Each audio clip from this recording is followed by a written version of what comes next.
lab at Georgia State University in Atlanta working to figure out how to protect bats from a killer fungus called white nose syndrome isn't typically what comes to mind when you mention a pipeline project.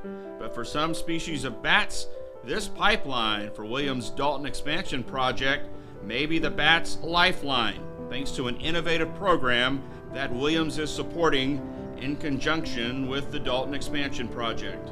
White nose syndrome is a devastating disease, and we are trying to keep pace with it, but it is just moving so fast. We have the disease in 29 states.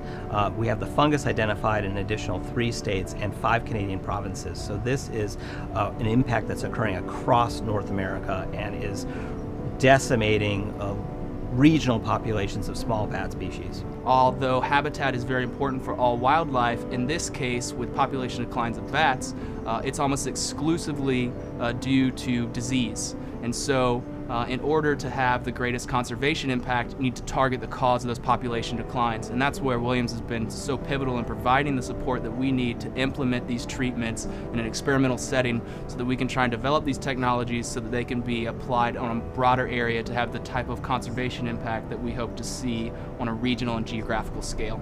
This effort is one of the Dalton Expansion related conservation projects we're working on with the U.S. Fish and Wildlife Service and the Georgia Department of Natural Resources to mitigate potential impacts from the construction of the pipeline. So this is a really unique project because Williams actually came to our agency and wanted to deliver, as part of the project design, meaningful conservation measures for bats. As a wildlife biologist, I have an interest in, both getting the pipeline done and doing the right thing for the species that we impact. Being a good partner with the U.S. Fish and Wildlife Service and not just somebody who engages the Fish and Wildlife Service to go through consultation and be done with consultation and be moving on with the project.